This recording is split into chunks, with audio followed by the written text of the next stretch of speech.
Hello everyone, thanks for joining in. And wherever you may be right now, I want you to first take a pause. Take a deep breath in and a deep breath out. And let's get settled. And today what I'm going to do is talk a little bit about how we can get through this situation that we are in. And since we all have capacity, I want you to start viewing this video by knowing that we can all get through this together. Okay, so as you know probably by now with the introduction, I am a psychologist by profession. And I'm currently working at Brandix Sri Lanka as the group consultant psychologist. And my sharing today will come to you with my professional and personal experience. While I was in Christchurch, I want you to say that I went through 2 major earthquakes and experienced 1 earthquake in San Francisco. However, who I am is made of many parts. I am a wife, I am a mother, I am a sister, a daughter, and a friend, like all of you who are listening. So what happens is in these situations, though I know because of my learning and experience from work that we have to go through and manage crisis, and we all can develop coping skills. When I put my hat on as a mother, a wife, and a sister and all that, I tend to also get anxious, worried, and just like all of you, go through the motions of unsettlement. So I want you to know that that's normal, especially during unprecedented times and crises like this. It is normal for us to feel the feeling and the unique feelings that we all face right now. So what I want you to do is know that there are things that we have control over and that we have no control over.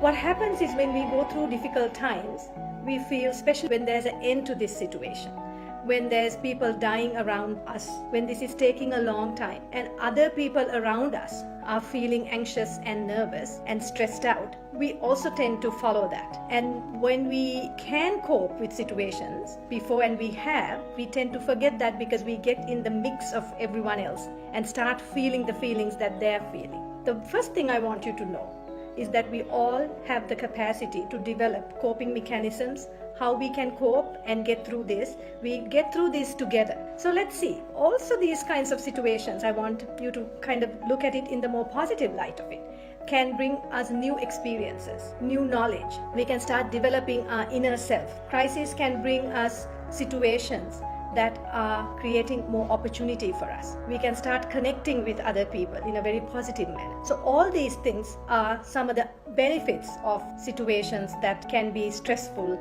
for us, and we can learn many things from that. Okay, now we go through many emotions, and I want you to know that these are real. And emotions like sadness, emptiness, feeling hopeless, and sometimes agitation, fear, anger, those are some of the negative emotions we feel during these times of crisis. And because of all these situations, especially because when we get agitated and angry, we feel that we don't want to do anything to follow direction. We may not talk to other people calmly. We may use language that we don't use before. But I want people to know that when someone does that, they are doing that because of their anxiety. It is not about you. It's not personal.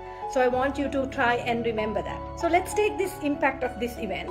Sometimes we can call it a flashpoint, and that creates distress, fear, and that's our response, body response, our emotional response. That then creates a behavior change, kind of like what we talked about. We act stressed out, we don't know what to do, we don't talk to people, we don't connect. And in the longer term, if we don't manage these anxiety, right, that we are feeling and the worries, we can develop longer term anxiety, depression, and other mental illnesses that can last a longer time. However, I always want you to remember that feeling what we are feeling right now, and as long as we develop coping skills, these are very normal. You feel it, I feel it, and everyone will cope in the ways that they know, and they build their own kind of coping package. How do we know that we get stressed? So some side effects are, we feel numb, we are in shock, terror, and disbelief, right? We don't know why this is happening. And we also feel physical symptoms. Our heart beats faster, we feel like we want to go to the, go have diarrhea, we have increased heartbeat, we feel really helpless, we feel hopeless, and lots of negativity comes to our minds, negative thoughts. thoughts, negative feelings. So these negative thoughts, unless we contain them, can increase our anxiety and stress, and sometimes that can disable our coping mechanisms that normally would function very well. So I just want you to remember that. So let's kind of look at a little bit on the worry side. What kind of worries do we have? We can kind of break our worries down to three types. So we have realistic worry, excessive worry, and we have hypothetical worry. Worrying is normal, and sometimes stress can be a good thing to get through. We are in this fight-flight mode where we get through some of these difficult situations.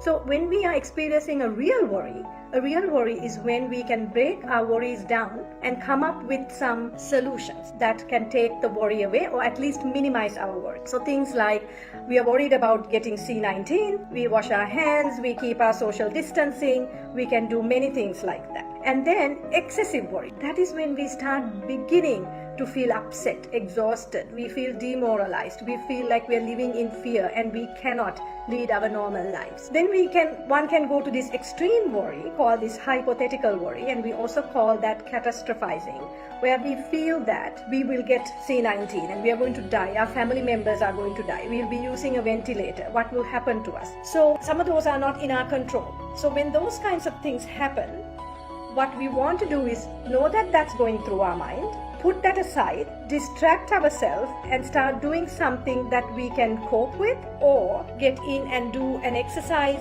something creative, read a book, or anything that gets your mind away from that catastrophize. Another thing we can do is develop our inner strength. We all have this inner capacity to problem solve, to identify, label our emotions. So go ahead and label your emotion, know that that's real. Then let's go into building this resiliency. Resiliency is something that we have done before, that we have coped before to get over a situation. So we have these building blocks that we can maximize on during these kinds of situations, and we can then overcome some of these things that we are going through now. To become more resilient, we need more people and we need the environment to support us. So we need strong and supportive relationships, family, friends. We need to have a positive outlook. Okay, we need to believe that things are always not so bad. We help people.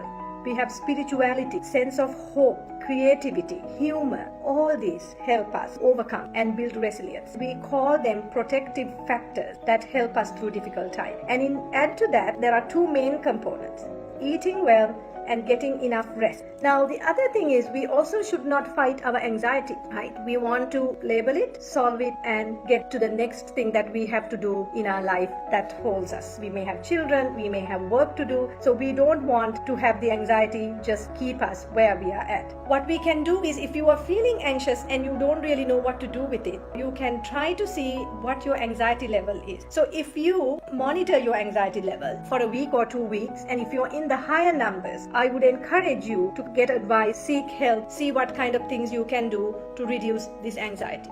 Now, you must also remember, this is a really great time to not miss complimenting each other, especially in your household. If you find someone doing a great deed or something, a chore that was to be done, you can compliment them.